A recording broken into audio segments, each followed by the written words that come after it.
स्वागत है दोस्तों आपका अपने YouTube चैनल NCERT जिंदाबाद में। आज हम पढ़ेंगे कक्षा 6 की इतिहास का पाठ नंबर 2 आखेट खाद्य संग्रह से भोजन उत्पादन तक। ठीक है, तो इसका मतलब समझ लेते हैं इस चैप्टर में क्या क्या है। आखेट खाद्य संग्रह से भोजन उत्पादन तक मतलब आखेट में शिकार, खाद्य संग्रह में खाना इकट्ठा करना, भोजन उत्पादन तक मतलब भोजन को कैसे उत्पाद किया जा सकता है, मतलब भोजन को कैसे बनाया जा सकता है, उसकी भी इसमें पूरी शुरुआत हो चुकी थी। मतलब इस चैप्टर में हम क्या क्या पढ़ सकते हैं। शिकार कैसे करते थे, खाद्य संग्रह कैसे किया उन लोगों ने, मतलब पहले शिकार किया फिर उसको इकट्ठा किया, उसके बाद भोजन को बनाया कैसे जा सकता है, ये भी सब सीख लिया उन्होंने। ठीक है, तो जैसे कि NCERT में एक थीम के अनुसार पढ़ाया जाता है, उसी प्रकार ये थीम बनी हुई है कि तुषार अपने एक रिश्तेदार की शादी में दिल्ली से चेन्नई जा रहा था। कहाँ से? दिल्ली से चेन्नई। तो रेल में उसे खिड़की वाली सीट मिल गई, जहाँ से वह बाहर का नज़ारा देख रहा था और मगन हो रहा था। तेज़ दौड़ती गाड़ी से उसने देखा कि पेड़ पौधे, घर, खेत खलिहान बहुत तेज़ी से पीछे की ओर छूटते चले जा रहे थे।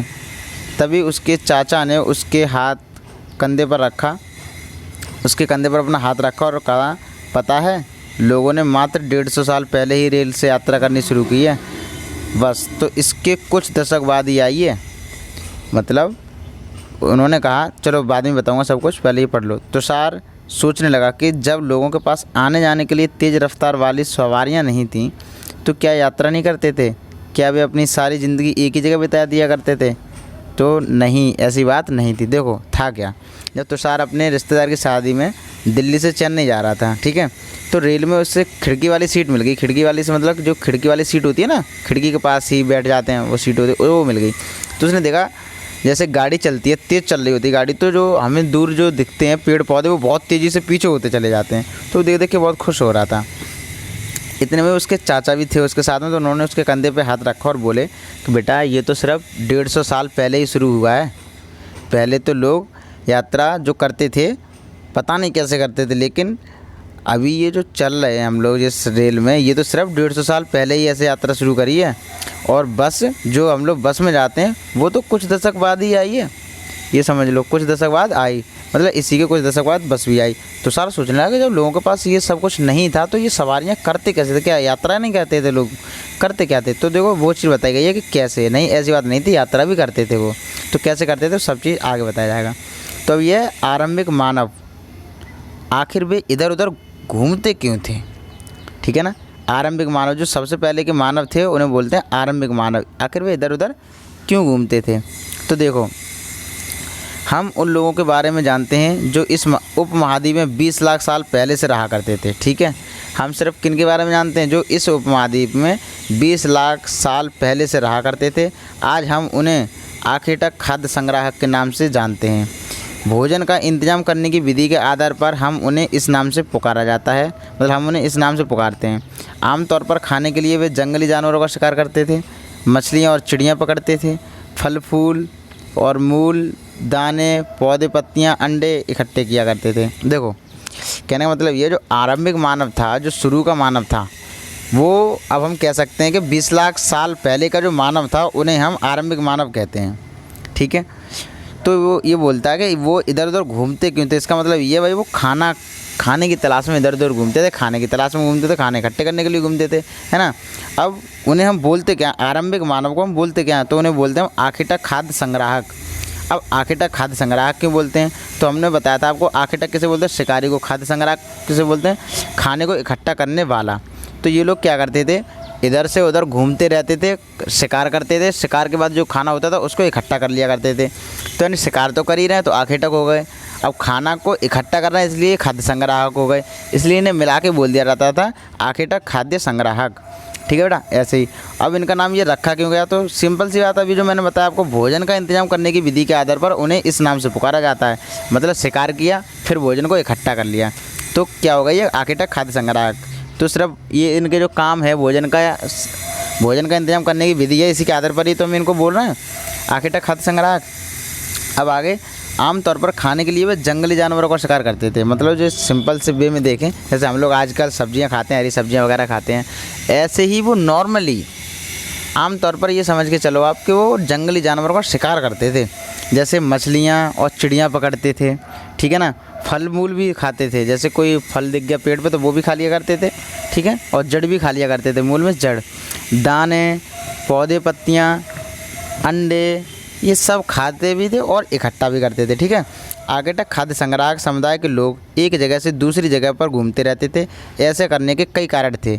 ठीक है ना, वो इधर से उधर घूमते रहते थे ये लोग, लेकिन ऐसा करने के कई कारण थे। अब कारण क्या था वो हम लोग क्लियर तो पता नहीं है, लेकिन हम लोग क्या करेंगे, सेंस लगा सकते हैं, और सबने सेंस ही लगाया होगा। जैसे पहला कारण यह है कि अगर वे एक ही जगह पर ज़्यादा दिनों तक रहते तो आसपास के पौधे, फलों और जानवरों को खाकर समाप्त कर देते थे, इसलिए और भोजन की तलाश में इन्हें दूसरी जगह जाना पड़ता था। देखो पहला कारण क्या बताया है, जैसे एक जगह रह रहे हैं, ठीक है, तो पेड़ पौधे, फल मूल जितनी भी सामान होया करते था खाने का, वो ये खा के फिनिश कर दिया करते थे। तो और खाने की ज़रूरत होती थी तो वो वाला स्थान छोड़ के दूसरे स्थान पर चले जाया करते थे। ठीक है, और दूसरा कारण यह है कि जानवर अपने शिकार के लिए या फिर हिरण, मवेशी अपना चारा ढूंढने के लिए एक जगह से दूसरी जगह जाया करते थे, इसलिए इन जानवरों का शिकार करने वाले भी इनके पीछे पीछे जाया करते होंगे। देखो अब दूसरा कारण इन्होंने ये बताया, देखो ऐसा भी हो सकता है कि जैसे ये किसे खाते थे, जानवरों को, लेकिन जानवर भी तो अपना शिकार करते थे, तो उन्हें वहाँ पे अगर जानवर नहीं मिलेंगे या फिर अपना शिकार इन्हें खाना नहीं मिलेगा तो वो इधर उधर जाएंगे कहीं ना कहीं। तो अब इन्हें जानवरों का शिकार करना है तो ये भी तो जानवरों के पीछे पीछे जाएंगे, तो इसलिए भी इधर उधर घूमते रहते थे। ठीक है, एक ये कारण हो गया। और तीसरा कारण बताया है, तीसरा कारण है कि पेड़ पौधों, है ना, तीसरा कारण क्या है कि पेड़ों और पौधों में फल फूल अलग अलग मौसम में आते थे। जैसे हम भी आज भी जानते हैं हर फल का एक अलग मौसम होता है, ऐसा कोई फल नहीं है जो हर मौसम में लगा रहता होगा कि नहीं, कुछ फल, हर फल अपने अपने मौसम में आता है, तो इसलिए लोग उनकी तलाश में उपयुक्त मौसम के अनुसार अन्य इलाकों में घूमते होंगे, है ना। तो ये भी एक चीज़ है, मतलब क्या कि जब मौसम आएगा तो वो फल खाने के लिए उस मौसम में जाएंगे, तो वो भी एक कारण बनता है इधर उधर घूमने का, है ना। अब चौथा कारण यह है कि पानी के बिना किसी भी प्राणी या पेड़ पौधे का जीवित रहना संभव नहीं होता, ये तो हम भी जानते हैं। और पानी झीलों, झरनों और नदियों में ही होता था। यद्यपि कई नदियाँ और झीलों का पानी कभी नहीं सूखता है, यानी कि ये बता रहे हैं कि कई नदियाँ और कई झीलें ऐसी भी हैं जिनका पानी कभी नहीं सूखता। कुछ झीलों और नदियों में पानी बारिश के बाद ही मिल पाता है, मतलब कुछ ऐसी होती हैं जिनमें मान लो पानी होता ही नहीं है, जब बारिश होती है तभी दिखता है। इसलिए ऐसी झीलों और नदियों के किनारे बसे लोगों को सूखे मौसम में पानी की तलाश में इधर उधर जाना पड़ता है। देखो कुछ नदियाँ तो ऐसी होती हैं जिनमें पानी कभी ख़त्म ही नहीं होता, तो वहाँ के लोग तो कहीं जाएंगे नहीं, उन्हें तो ज़रूरत नहीं है कहीं जाने की। लेकिन वो लोग जो ऐसी नदियों के किनारे रह रहे हैं जिनमें पानी कभी जब बारिश होती है तभी आता है, तो सूखा पड़ जाने के कारण, जैसे मान लो सूखे मौसम जैसा आया, जैसे गर्मी आ गई मान लो, तो भाई गर्मी में तो पानी है ही नहीं, तो बिना पानी के तो जीवित रह नहीं सकते, तो इसलिए वो तब भी जाते थे इधर उधर घूमने, भाई, है ना। तो जीवित रहना तो घूमना पड़ेगा, इसलिए। अब बात आई आरंभिक मानव के बारे में जानकारी कैसे मिलती है, ये बहुत इंपॉर्टेंट चीज़ है कि नहीं। तो देखो पुरातत्वविदों को कुछ ऐसी वस्तुएं मिली हैं जिनका निर्माण और उपयोग आखिर तक खाद्य संग्राहक किया करते थे। ठीक है ना, देखो हमने कल आपको बताया था किसी के भी बारे में, अतीत के बारे में जानकारी लेनी तो क्या कैसे देखते हैं हम, क्या खाते थे, क्या पहनते थे, कहाँ रहते थे, ये सारी चीज़ें पता पड़ जाता है। तो देखो इन्होंने क्या देखा, पुरातत्व कुछ ऐसी वस्तु मिली हैं जिनका निर्माण और उपयोग आखिर तक खाद्य संग्राहक किया करते थे, मतलब कुछ ऐसी चीज़ें मिली हैं जिनका ये लोग यूज़ किया करते थे। यह संभव है कि लोगों ने अपने काम के लिए पत्थरों, लकड़ियों और हड्डियों के औजार बनाए हों। इनमें से पत्थरों के औजार आज भी बचे हैं। इन्होंने जो औजार बनाए थे, पत्थरों के बनाए, लकड़ियों के बनाए और हड्डियों के भी बनाए, उनमें से कुछ औजार यानी जो पत्थरों के औजार हैं वो आज भी बचे हुए हैं। इनमें से कुछ औजारों का उपयोग फल फूल काटने के लिए होता था, हड्डियाँ और मांस काटने के लिए होता था, पेड़ों की छाल और जानवरों की खाल उतारने के लिए किया जाता था। कुछ के साथ हड्डियों और लकड़ियों के मुट्ठे लगाकर भाले और बाण जैसे हथियार बनाए जाते थे। कुछ औजारों से लकड़ियाँ काटी जाती थीं और लकड़ियों का उपयोग ईंधन के साथ साथ झोंपड़ी और औजार बनाने के लिए भी किया जाता था। देखो इनमें से कुछ औजारों का उपयोग फल फूल काटने में, मतलब जैसे पहले ये क्या करते थे, सबसे पहले यहाँ से पूरा पढ़ लेते हैं। आरंभिक मानव के बारे में जानकारी कैसे मिलती है, तो सबसे पहले हमारे पुरातत्वविद जो आर्कोलॉजिस्ट हैं उनको कुछ ऐसे औजार मिले हैं जिनका वो कभी उपयोग किया करते थे और उनको बनाया करते थे। अब उन्हीं औजारों का हमने क्या देखा कि उन्हीं औजारों में कभी कभी उनके मुट्ठों पे लकड़ी का वो लगा के लकड़ी, तो उन्हें भाले और बाण भी बना लिया करते थे। ठीक है, अब इन औजारों का उपयोग क्या क्या करते थे ये लोग, तो देखो फल फूल काटने में भी करते थे, हड्डी और मांस काटने के लिए, पेड़ों की छाल या जानवरों की खाल उतारने के लिए भी किया करते थे।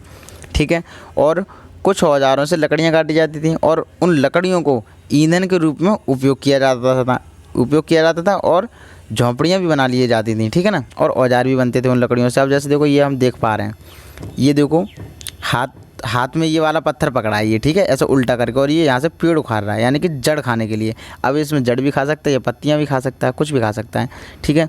अब जैसे एक ये है, ये वाले देखो ये सुई के टाइप की बनी हुई है, तो इससे ये देखो छेद दिखाई दे रहे हैं, ये वाले ये छेद, इससे ये खाल को, जानवर की खाल है, इसको सिल रहा है। तो यानी कपड़े बनाने के भी काम आते थे ये औजार। तो पत्थरों के औजारों का उपयोग बाएँ से, यानी बाएँ इसमें इंसान के खाने योग जड़ों को खोदने के लिए किया जाता था, और दाएं जानवरों की खाल से बने वस्त्रों को सिलने के लिए किया जाता था। तो इस तरह से ये वाला होता है, ठीक है। अब आते हैं अगले पेज पर। अगले पेज में क्या है, रहने की जगह निर्धारित करना। अब देखो रहना, और उसमें क्या गया, खाते क्या थे और औजार वगैरह आ गए उसमें। अब आगे रहते कहाँ थे, तो मानचित्र 2 को देखो। मानचित्र 2 ये है, अभी देखेंगे इसमें दिया गया। मानचित्र 2 को देखो, लाल त्रिकोण वाले स्थान पुरास्थल हैं, यानी कि जो इसमें लाल त्रिकोण वाले स्थान दिए होंगे वो पुरास्थल हैं, जहाँ पर आखिरकार खाद्य संग्रहों के होने के प्रमाण मिले हैं। इनके अलावा भी और कई स्थानों पर आखिरकार खाद्य संग्राहक रहते थे। मानचित्र में सिर्फ कुछ ही गिने चुने स्थान चिन्हित किए गए हैं। कई पुरास्थल नदियों और झीलों के किनारे पाए गए हैं। मतलब देखो इसमें तो कुछ ही दिए हैं जो बहुत महत्वपूर्ण हैं वो, ठीक है। तो उन्हें दर्शाया कैसे गया है, देखो जैसे ये दिख रहे हैं, हम ये ऐसे अब दिखेंगे आपको,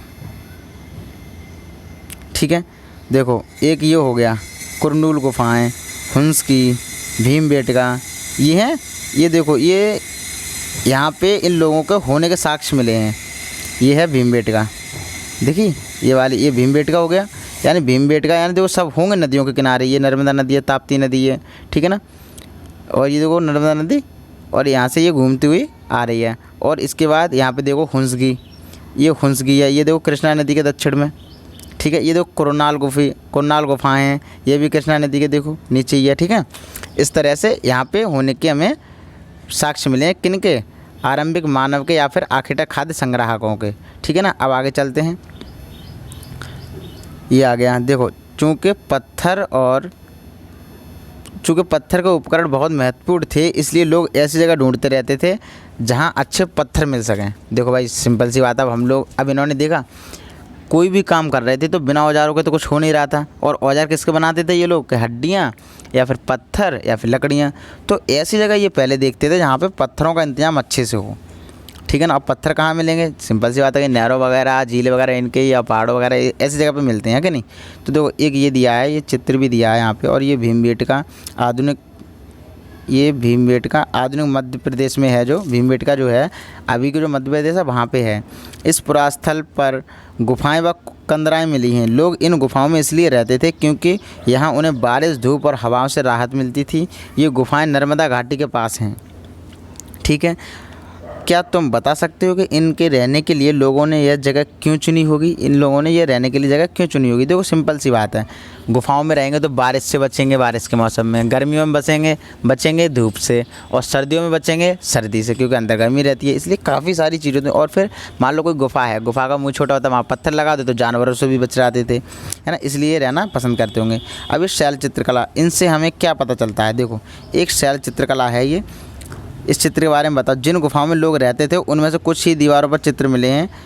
इनमें कुछ सुंदर उदाहरण मध्य प्रदेश और दक्षिणी उत्तर प्रदेश की गुफाओं से मिले चित्र हैं। इनमें जंगली जानवरों की बड़ी कुशलता से सजीव चित्रण किया गया है।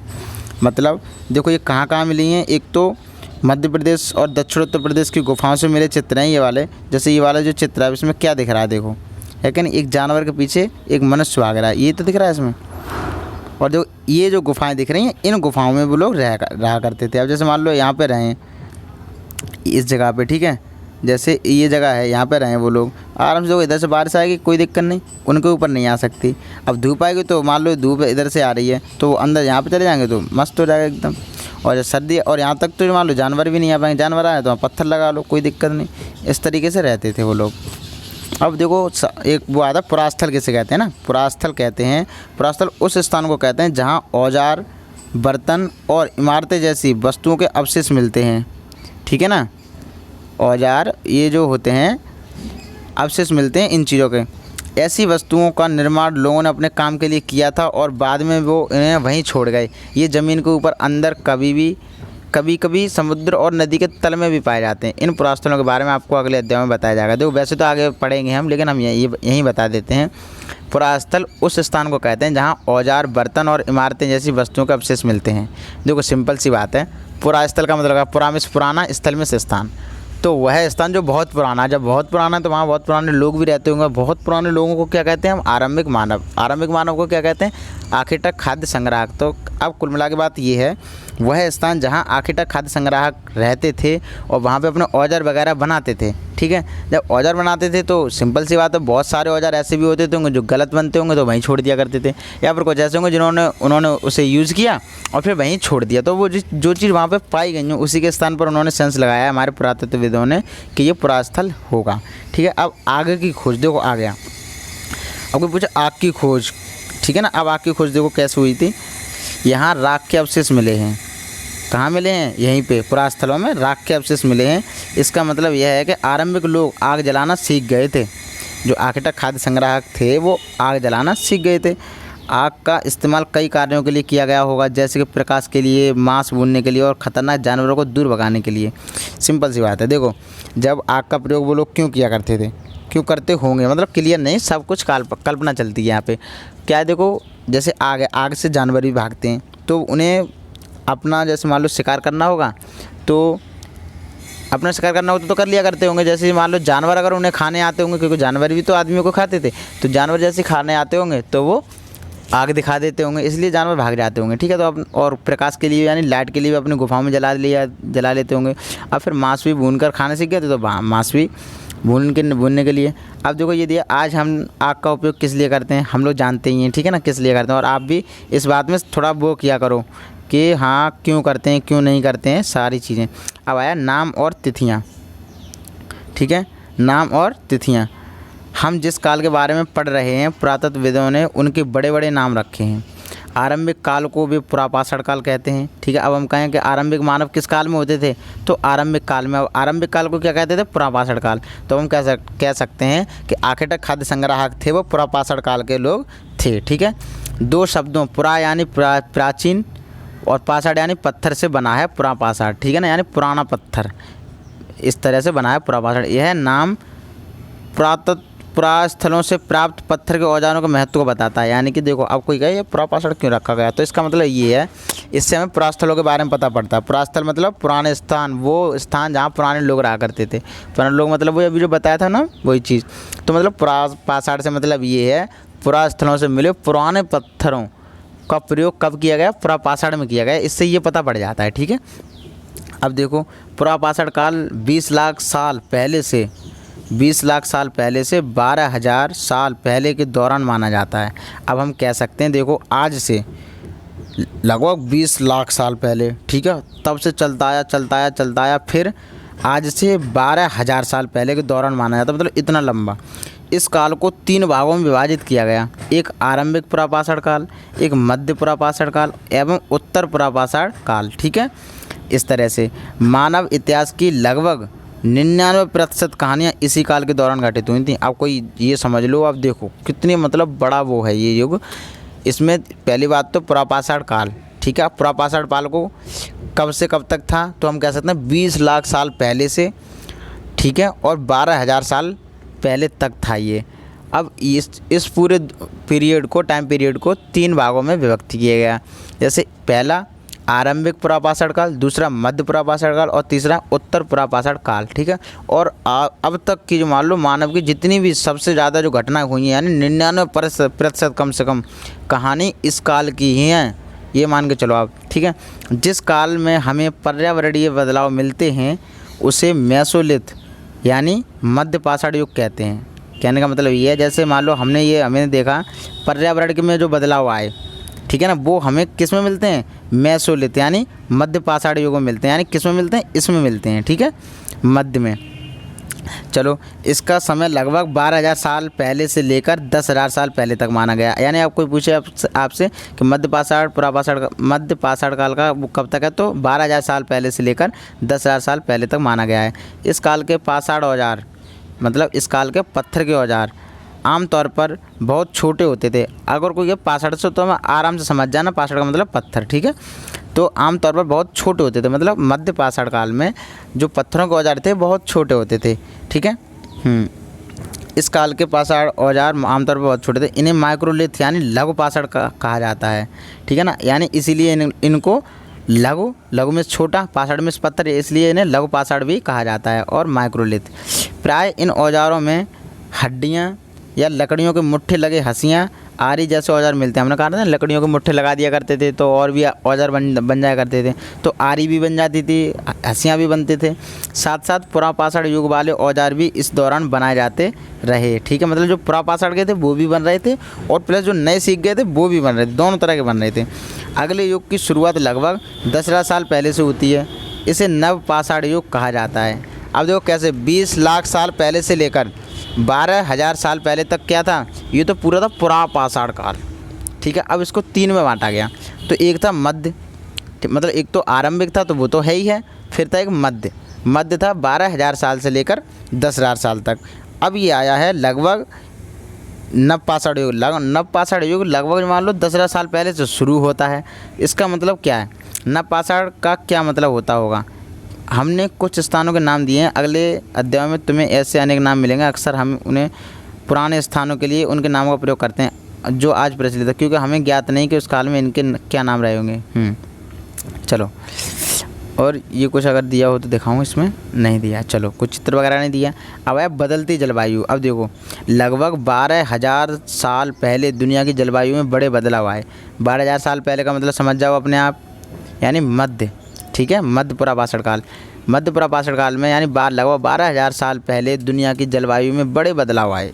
जलवायु तो जानते ही हो आप, ठीक है ना, हमारे जो पर्यावरण है, जलवायु और वातावरण वगैरह, इन सब में बहुत सारा बदलाव आया।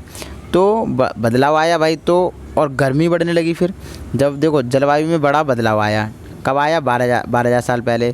फिर क्या हुआ, गर्मी बढ़ने लगी। इसके परिणाम स्वरूप कई क्षेत्रों में घास के मैदान बनने लगे। घास के मैदान, इससे हिरन, बारहसिंगा, भेड़ बकरी, गाय जैसे जानवरों की संख्या बढ़ी जो घास खाकर जिंदा रह सकते थे। मतलब 12,000 साल पहले जलवायु बदली।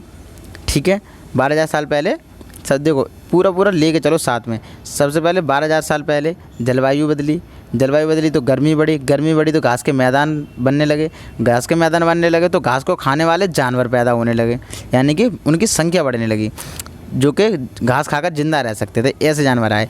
जो लोग इन जानवरों का शिकार करते थे, मतलब जो आरंभिक मानव थे, आखिर खाद्य संग्राहक थे, वो लोग इनका शिकार करते थे, वे इनके पीछे आए। ठीक है, पीछे आए, इनके खाने पीने की आदतों को देखा, इनके प्रजनन के बारे में जानकारी हासिल करी। ठीक है ना, हो सकता है कि तब लोग इन जानवरों को पकड़कर अपने ज़रूरत के अनुसार पालने की बात सोचने लगे। साथ ही इस काल में मछली भी भोजन का महत्वपूर्ण स्रोत बन गई थी। देखो, अब पूरा ये पढ़ते हैं पैराग्राफ। देखो, लगभग 12,000 साल पहले दुनिया की जलवायु बदली तो गर्मी बढ़ी। गर्मी के बाद क्षेत्र बने घास वाले मैदान बने। घास के मैदान बने तो फिर घास खाने वाले जानवर भी हुए, उनकी संख्या बढ़ी और जो कि घास खाकर जिंदा रह सकते थे। ठीक है, उसके बाद जो लोग इनका शिकार करते थे उन्होंने देखा इनके पीछे, और इन्होंने देखा ये खाते के पीते क्या है, तो उन्होंने देखा ये तो घास फूस खाते हैं, कोई दिक्कत नहीं, मतलब इनसे हमें खतरा नहीं है, क्योंकि जानवर भी तो उल्टा मनुष्यों को खाते थे। तो उन्होंने कहा ये लोग हमें तो खाते नहीं, तो यानी इसका मतलब इनसे हमें कोई परेशानी नहीं है। प्रजनन के समय की जानकारी हासिल की, मतलब ये लोग कब बच्चे वगैरह करते हैं, कब क्या करते हैं, इसके बारे में भी जानकारी हासिल करी। ज़रूरत के अनुसार पालने की बात सोचने लगे होंगे। फिर उन्होंने कहा जब इनके बारे में सब कुछ जानते ही हैं, ये हमें खाएंगे नहीं लेकिन हम इन्हें खा सकते हैं, तो क्यों ना इन्हें पाल लिया जाए, है ना। इस तरह से उन्होंने सोचा। फिर साथ ही इस काल में मछली का भी भोजन का महत्वपूर्ण स्रोत बन गई। मतलब लगभग 12,000 साल पहले मछली भी खाने लोग लग गए थे। ठीक है ना। अब खेती और पशुपालन की शुरुआत। इसी दौरान उपमहाद्वीप के भिन्न भिन्न इलाकों में गेहूँ, जौ और धान जैसे अनाज, गेहूँ, जौ और धान, ये याद रखना, ठीक है, जैसे अनाज प्राकृतिक रूप से उगने लगे थे। मतलब अपने आप ही उगने लग गए, किसी ने ये नहीं कि उगाया हो, प्राकृतिक रूप से उन्होंने। शायद महिलाएं, पुरुषों और बच्चों ने इन अनाजों को भोजन के लिए बटोरना शुरू कर दिया होगा। अब देखो, जब उगने लगे तो महिलाएं, बच्चे, पुरुष, इन सब ने इन्हें बटोरना स्टार्ट कर दिया। अगर ये क्या चीज़ है भाई, बटोरो इनको, खाओ। ठीक, खाया तो साथ ही ये भी सीखने लग गए कि अनाज कहाँ उगते थे। फिर उन्होंने देखा ये चीज़ मतलब इस ज़मीन से हमें मिला, तो इसका मतलब यहीं पे उगेंगे, और कब पककर तैयार होते हैं। फिर मतलब वहीं रहते थे, देखते रहते थे, ये अब उपजा है, ठीक है, अब उगा है, अब पक रहा है, अब ये हो रहा है, अब ये हो रहा है। तो पूरा इन्हें प्रोसेस पता पड़ गया था जौ, गेहूँ और धान की, ठीक है ना। ऐसा करते करते लोगों ने अनाज को खुद पैदा करना सीख लिया। फिर उन्होंने कहा जब ये ऐसे पैदा हुए हैं तो इसे तो हम भी कर सकते हैं कि भाई करके देखो। तो उन्होंने करना स्टार्ट किया। जब किया तो उन्होंने धीरे धीरे कृषक बन गए। कृषक का मतलब पहले चैप्टर में बताया था मैंने आपको, कृषक का मतलब जो कृषि करते हैं। मतलब जब ये गेहूँ जौ धान करने लग गए तो कृषि करने लग गए, कृषि करने लग गए तो कृषक बन गए, ठीक है। इसी तरह लोगों ने अपने घरों के आसपास चारा रखकर जानवरों को आकर्षित कर उन्हें पालतू बनाया। मतलब वो फिर क्या करते थे, जो जानवर थे जो घास फूस खाते थे तो अपने घर के बाहर घास फूस रख दिया करते थे। तो जानवर आते थे उनके पास, वो और डाल दिया करते थे, और आते थे और डाल दिया करते थे, तो वो पालतू टाइप के बन गए फिर, है ना। ऐसे ही अब देखो सबसे फिर क्वेश्चन आता है कि सबसे पहले किस जानवर को पालतू बनाया गया था। तो देखो सबसे पहले जिस जंगली जानवर को पालतू बनाया गया वह कुत्ते का जंगली पूर्वज था। अब देखो सब लोग बोलते हैं कुत्ता बनाया था पालतू, लेकिन कुत्ता ये वाला कुत्ता नहीं जो हम लोग पाल लेते, नहीं, वो जंगली कुत्ता था, यानी कि इन कुत्तों का पूर्वज था।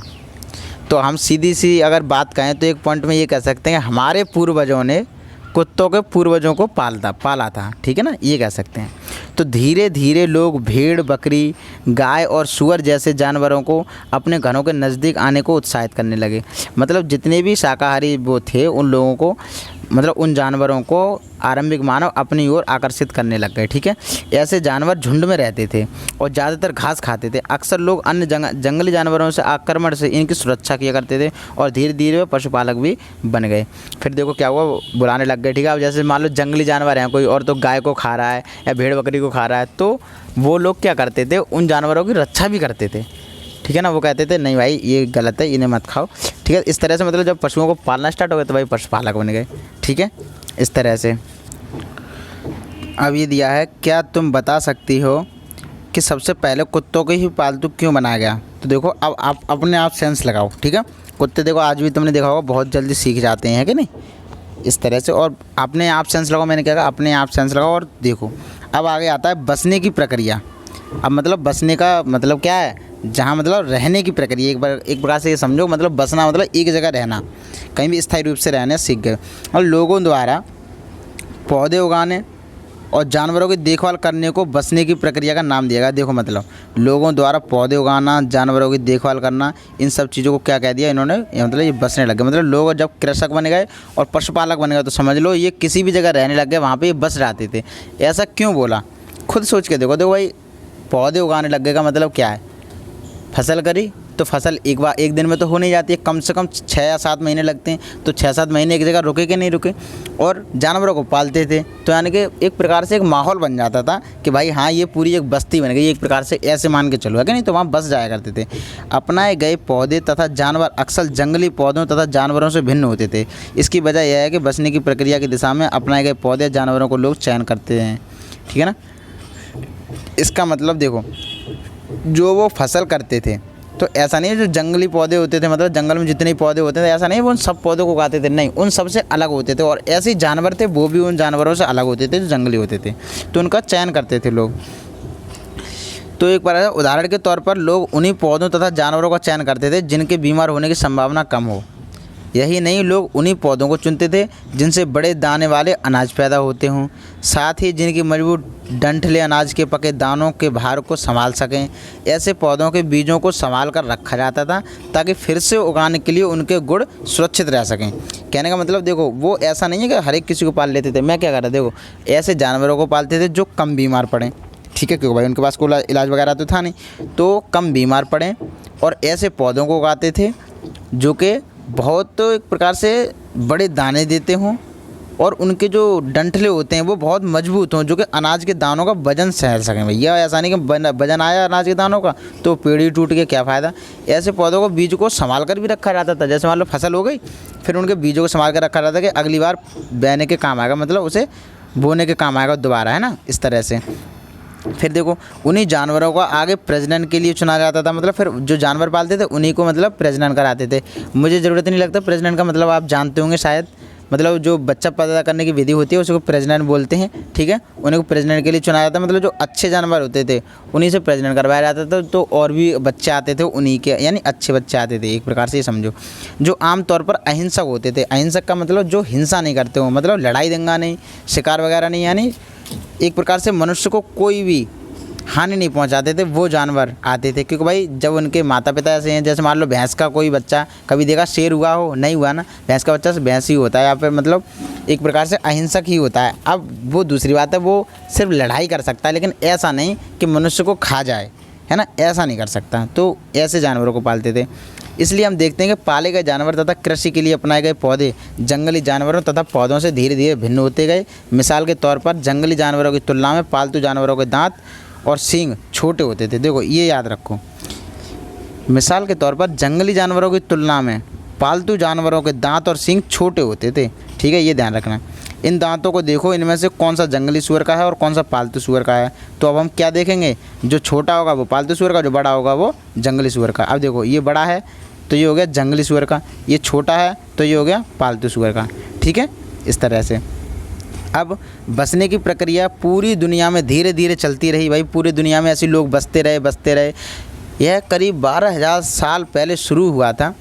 वास्तव में आज हम जो भोजन करते हैं ना, वो इसी बसने की प्रक्रिया की वजह से है। खुद सोचो, अगर ये लोग ऐसा नहीं करते तो क्या हम आज का भोजन मिल पाता? हमको नहीं मिल पाता ना। कृषि के लिए अपनाई गई सबसे प्राचीन फसलों में गेहूं और जौ आते हैं, ये ध्यान रखना। ठीक है, सबसे प्राचीन फसल कौन सा है जो आरंभिक मानव ने करी थी? ध्यान करो, अभी गेहूँ और जौ पहले प्राकृतिक रूप से हुई, फिर उन्होंने खुद करे। ठीक है, उसी तरह सबसे पहले पालतू बनाए गए जानवरों में कुत्ते के बाद भेड़ बकरी आते हैं। यानी सबसे पहले कौन हुआ? कुत्ता, उसके बाद भेड़ बकरी भी पालना स्टार्ट करी थी। ठीक है, ये ध्यान रखना। यानी सबसे पहले अगर कोई पूछे कि कौन सी फसल उगाई तो गेहूँ और जौ, और अगर जानवर के बारे में बात आए तो भेड़ और बकरी। लेकिन भेड़ और बकरी से पहले कौन? कुत्ता। ठीक है, इस तरह से। यानी सबसे पहले फसल गेहूँ और जौ, सबसे पहले जानवर कुत्ता।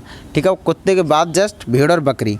ठीक है, इस तरह से। अब देखो एक नवीन जीवन शैली, एक नई जीवन शैली, इस तरह से। एक नवीन जीवन शैली, तुम किसी पौधे के बीज को बोकर देखो, तुम पाओगे कि इसके विकसित होने में कुछ वक्त लगता है। इसमें कुछ दिन, महीने या फिर साल तक लग सकता है। इसलिए जब लोग पौधे उगाने लगे तो उनकी देखभाल के लिए उन्हें एक ही जगह पर लंबे समय तक रहना पड़ा। बीज बोने से लेकर फसलों के पकने तक, पौधों की सिंचाई करने में, खरपतवार हटाने, जानवरों को और चिड़िया से उनकी सुरक्षा करने जैसे बहुत काम शामिल थे। कटाई के बाद अनाज का उपयोग बहुत संभाल कर करना पड़ता था।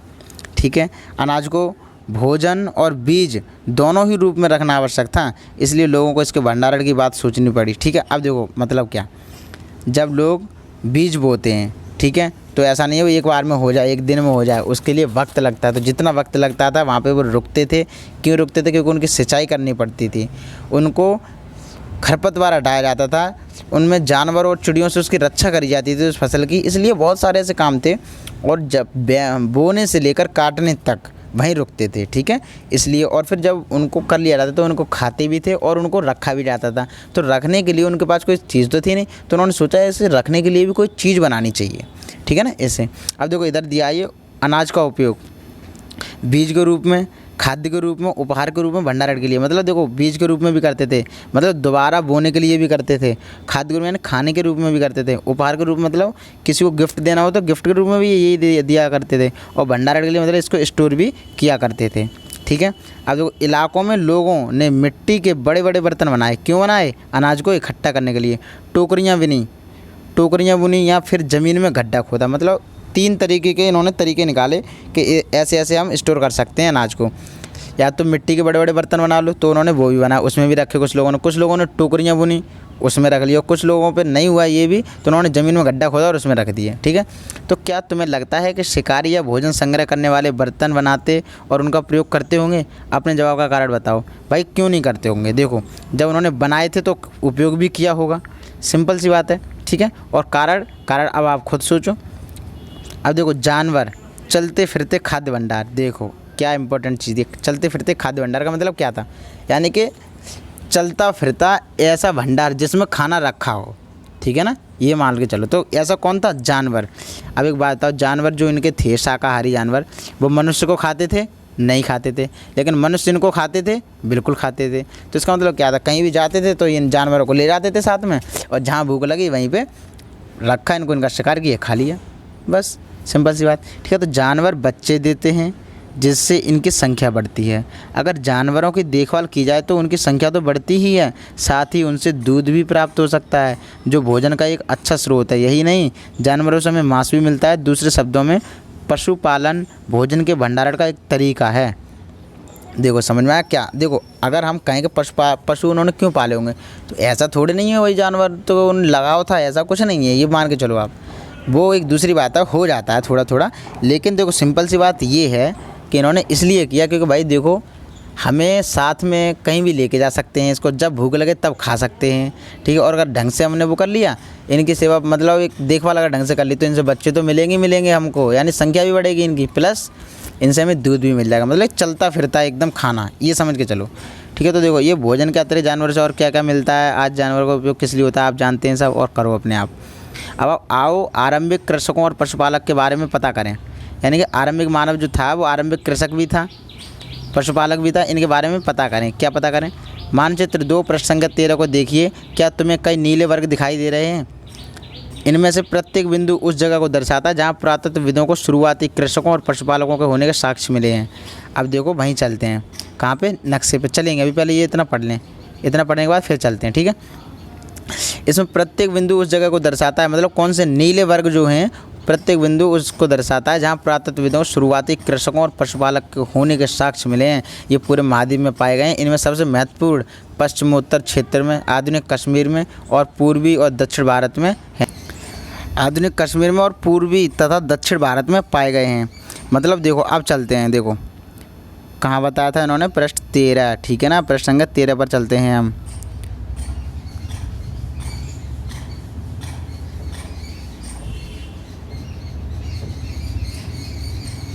अरे कहाँ जा रहे हैं? देखो ये जो बुर्ज होम दिख रहा है, बुर्ज होम, ये सारे के सारे नीले हैं कि नहीं? देखो ये देखो ज़रा आप, बुर्ज होम हुआ, मेहरगढ़ हुआ, चिरांद हुआ, कोलड़ हुआ, और जो कौन सा महागढ़ है, ये महागढ़, ठीक है। और दाऊजली हेडिंग ये है, ये सारे के सारे वो हैं जहाँ पे कृषक और पशुपालक होने के साक्ष्य मिले हैं। देखो नव पाषाणिक पुरास्थल। अब ये सारी चीज़ें अब हम जो पढ़ रहे हैं ये किस में आ रहा है? नव पाषाण युग में आ रहा है, ठीक है। ये हम ध्यान रखेंगे। अब आगे चलते हैं जहाँ पे थे, ठीक है। अब देखो ये हो गया जानवर चलते फिरते खाद्य भंडार। आप आरंभिक कृषि पालन यहाँ पे देखो, अब वास्तविक ये निर्दिष्ट स्थान कृषकों और पशुपालकों की बस्तियाँ थीं।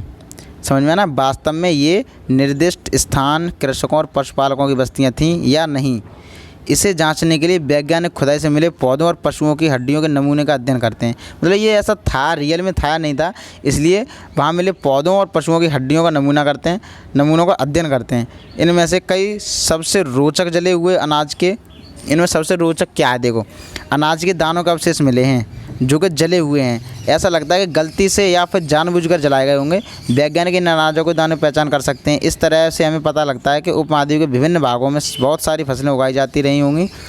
वैज्ञानिक विभिन्न जानवरों की हड्डियाँ भी पहचान कर सकते हैं, ठीक है ना। वो तो कर ही लेते हैं, वैसे भी हड्डियों की पहचान हो जाती है। अब देखो स्थायी जीवन की ओर, स्थायी जीवन की मतलब रुकने वाला जीवन जो होता है, एक ही जगह रुक जाते हैं ना और रहते हैं, वो वाले जीवन की ओर अब जा रहे हैं लोग।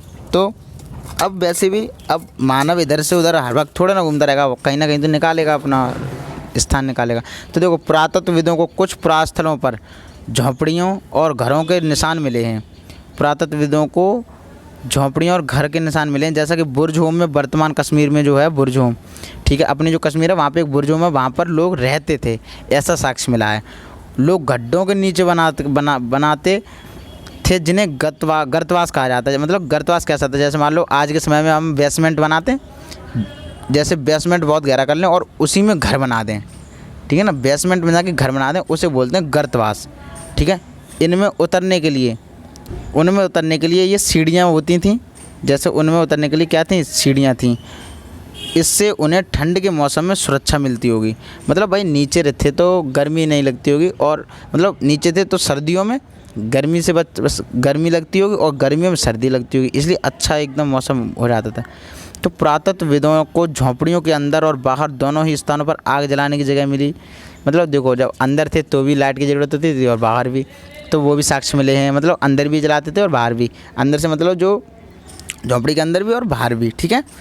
और देखो ऐसा लगता है कि लोग मौसम के अनुसार घर के अंदर या बाहर खाना पकाते होंगे, तो उन्होंने सेंस लगाया हो सकता है लोग मौसम के अनुसार अंदर भी खाना बनाते होंगे और बाहर भी खाना बनाते होंगे, इसलिए आग बाहर भी मिली और अंदर भी मिली है, ठीक है। अब बोला एक गर्तवास का चित्र बनाओ। अब आप खुद बनाना गर्तवास का चित्र, मैं बता दे रहा हूँ कैसे होते हैं। मतलब एक गड्ढा होता है ज़मीन के अंदर, गड्ढा, और उसी में घर बना होता है, ठीक है। आप बना लेना, मेरी आर्ट सही नहीं है, हाँ आप समझ के चलो, ठीक है। बहुत सारी जगहों से पत्थर के औजार भी मिले हैं।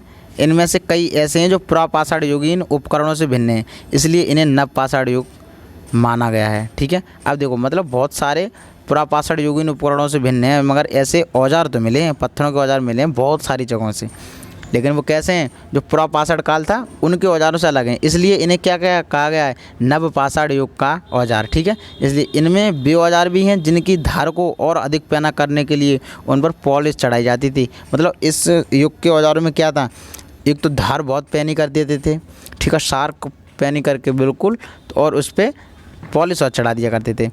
ओखली और मूसल का प्रयोग अनाज तथा वनस्पतियों से प्राप्त अन्य चीज़ों को पीसने के लिए किया जाता था। देखो हम लोग गांव में देखते हैं धनकुटा जो होता है, धनकुटा और ओखली जो होती है उसी को बोलते हैं मूसल और ओखली, ठीक है। उसमें क्या करते थे, जैसे गेहूँ जितनी भी वनस्पतियाँ होती थी उन्हें पीट कर पीसने के लिए किया जाता था उपयोग। आज हज़ारों साल बाद भी ओखली और मूसल का प्रयोग अनाज पीसने के लिए ही किया जाता है। देखो हम लोग जानते हैं ओखली और मूसल का प्रयोग अनाज पीसने के लिए किया जाता है आज भी, ठीक है। उसी तरह प्राचीन प्रस्तर युगीन औजारों का निर्माण प्रयोग लगातार होता रहा और कुछ औजार हड्डियों से भी बनाए जाते थे। मतलब औजारों का वो भी होता रहा, और कुछ औजार ऐसे थे जो पत्थरों से बनते थे, कुछ ऐसे थे जो हड्डियों से भी बनाए जाते थे, ठीक है ना। देखो ये औजार दिए हुए हैं इस तरह के, ठीक है। ये नवपाषाण युग के हैं, मतलब अभी जो चल रहा है ये पढ़ाई में हम लोग जो पढ़ रहे हैं इसी के ये थे नवपाषाण युग के। अब देखो कैसे हैं, ये सब हैं पत्थर के, ये शार्क है, ठीक है। और ये देखो ये शायद किस काम में आता होगा, ये चौकोर है तो ये गोल गोल है, ये देखो शायद किसी के जैसे सिलबटना होता है उसके लिए काम में आता होगा। मतलब अपने अपने अनुसार वो जैसे करते हो, हम तो सेंस लगा सकते हैं बस। अब देखो क्या तुम कल्पना कर सकते हो इस पात्र में क्या रखा होगा, रखा क्या होगा, ये क्या कुछ और रखते थे, सिर्फ अनाज ही तो रखते थे अब तक, ठीक है, तो अनाज रखा होगा। और तो नवपाषाण युग के पुरास्थलों से कई प्रकार की मिट्टी के बर्तन मिले हैं, यानी नवपाषाण युग के पुरास्थल यानी कि वो स्थल जो नवपाषाण युग के व्यक्ति जिसमें रहते थे, तो नवपाषाण युग के पुरास्थलों से कई प्रकार के मिट्टी के बर्तन मिले हैं। कभी कभी इन पर अलंकरण भी किया जाता था। वाओ, बर्तनों का उपयोग चीज़ों को रखने के लिए किया जाता था। धीरे धीरे लोग बर्तनों का प्रयोग खाना बनाने के लिए भी करने लगे। बताइए, चावल, गेहूँ, दलहन जैसे अनाज अब आहार का महत्वपूर्ण हिस्सा बन गए थे। इसके साथ साथ अब लोग कपड़े भी बुनने लग गए थे। इसके लिए कपास जैसे आवश्यक पौधे उगाए जा सकते थे। देखो मतलब लोग इन्हीं बर्तनों को बनाते थे, नवपाषाण युग के लोग थे उन बर्तनों को बनाते थे और इस पर अलंकरण भी किया। अलंकरण में मतलब होता है इनको सजाते भी थे अच्छी तरीके से, ठीक है। और बर्तनों का उपयोग ये चीज़ें तो रखते थे बल्कि खाना बनाने के लिए भी यूज करने लग गए थे, ठीक है। और चावल, गेहूँ, दलहन जैसी अनाज अब आहार महत्वपूर्ण हिस्सा बन गए थे। मतलब ये सबसे ज़्यादा खाया जाता था, गेहूँ, चावल, दलहन जैसी मतलब ये चीज़ें होती ना बहुत ज़्यादा खाई जाती थी, महत्वपूर्ण हिस्सा बन गई थी आहार का। इसके साथ साथ अब लोग कपड़े भी बुनने लग गए थे, मतलब कपड़े भी बनाना सीख गए। अब कपड़े बनाते थे, किसके बनाते थे, तो उसके लिए कपास भी उगा सकते थे, ठीक है ना। मतलब ये उगाना भी सीख गए थे, क्या, कपास, जिससे ये कपड़े बनाते थे।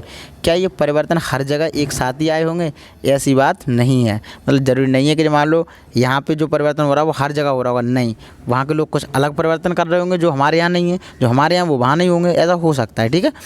एक तरफ जहाँ कई जगहों पर स्त्री पुरुष शिकार और भोजन संग्रह करने का काम करते रहे, वहीं अन्य लोगों ने हजारों सालों के दरमियान धीरे धीरे खेती और पशुपालन को अपना लिया, ठीक है। मतलब जहाँ कई जगह ऐसी थी इस वक्त भी जो जहाँ पे लोग अभी भी वही कर रहे थे जो पुरापाषाण के लोग करते थे, बस उनमें कुछ और बदलाव आए हुए होंगे जो हमारे यहाँ नहीं आए, ठीक है। और जो इस जगह पे आए होंगे वो वहाँ पे नहीं गए होंगे, इसलिए, ठीक है। तो और इन लोगों ने हज़ारों सालों बाद खेती और पशुपालन को अपना लिया। बहुत जगह लोग मौसम के मुताबिक बदल कर अपनी जीविका चलाया करते थे। बताया था ना, मौसम के अनुसार जाते थे इधर से उधर। तो ये देखो सूक्ष्म निरीक्षण, ये है मेहरगढ़ में जीवन मृत्यु, एक जगह है मेहरगढ़ जो पाकिस्तान में है, ठीक है। तो वहाँ की जीवन मृत्यु के बारे में बताया जा रहा है। तो देखो मेहरगढ़ ढूंढो, कहाँ पे मानचित्र पृष्ठ 13 अभी ढूंढ लेंगे। यह है ईरान जाने वाले सबसे महत्वपूर्ण रास्ते बोलन दर्रे, ठीक है। बोलन दर्रे के पास एक हरा भरा सा समतल स्थान है। मतलब जो मेहरगढ़ है वो ईरान जाने वाले सबसे महत्वपूर्ण रास्ते बोलन दर्रे के पास एक हरा भरा समतल स्थान है। मेहरगढ़ संभवतः वह स्थान है जहाँ स्त्री पुरुषों ने इस इलाके में सबसे पहले जौ, गेहूँ और भेड़ बकरी पालना सीखा।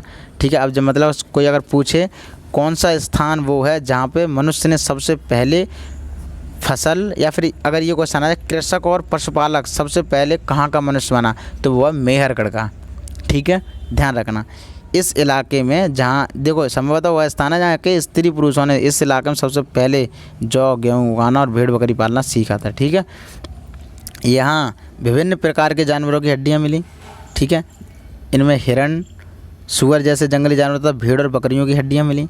मेहरगढ़ में इसके अलावा चौकोर आयताकार घरों के अवशेष भी मिले।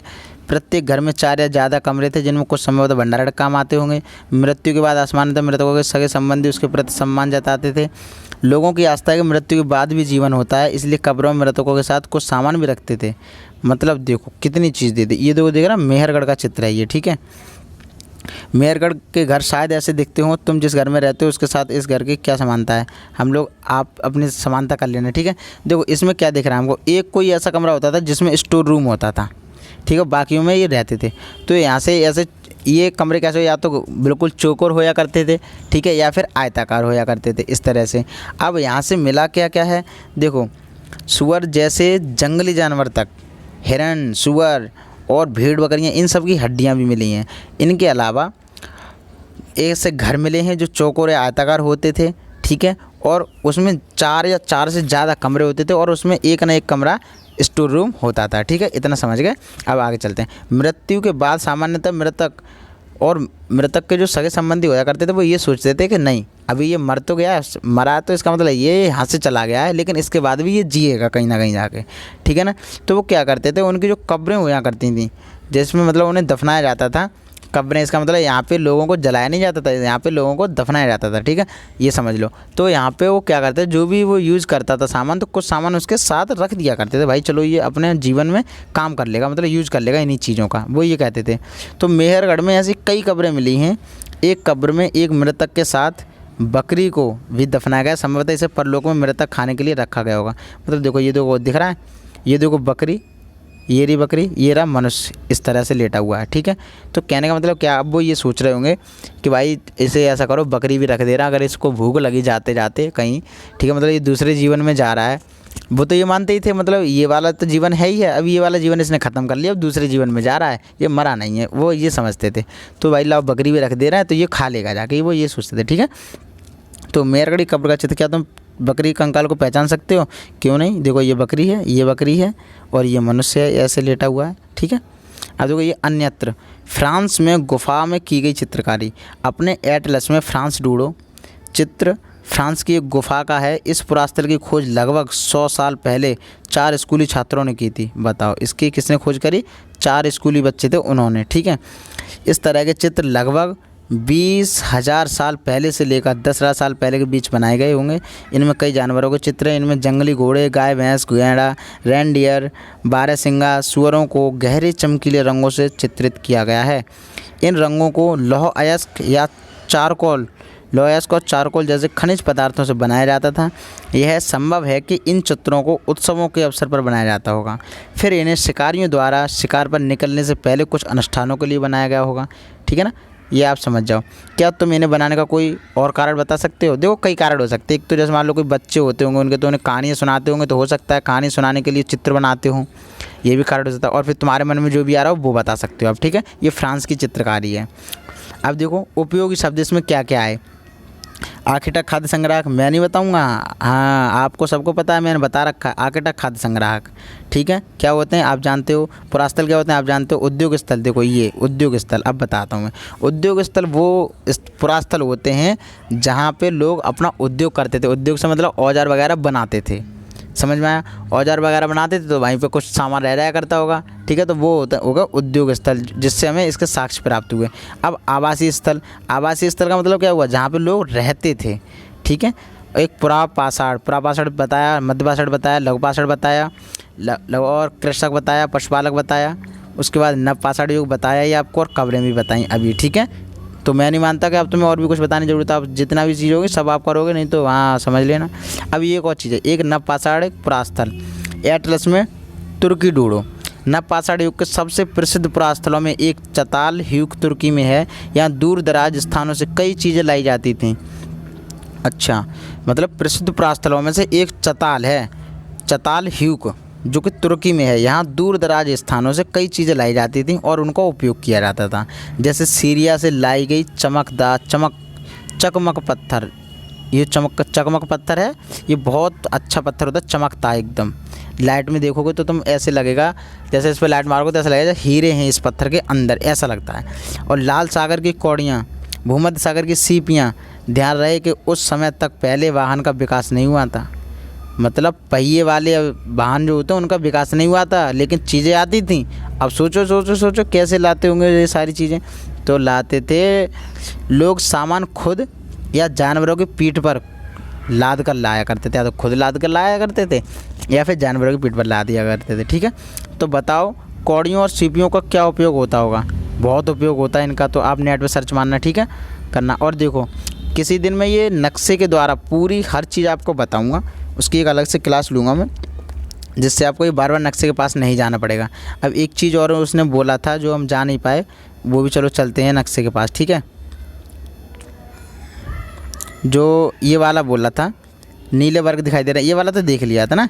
एक और चीज़ थी, ये थी देखो, मानचित्र 2 में पृष्ठ 13 को मेहरगढ़ ढूंढो। मेहरगढ़ हमने बोल दिया था, अब बाद में ढूंढेंगे, है ना। चलो अब ढूंढते हैं। देखो मेहरगढ़ कहाँ पे है आपकी, ये मेहरगढ़ मिलेगा इधर साइड। देखो पाकिस्तान में बताया था ना मैंने, ये रहा देखो पाकिस्तान साइड में, ये है, ये रहा अपना मेहरगढ़।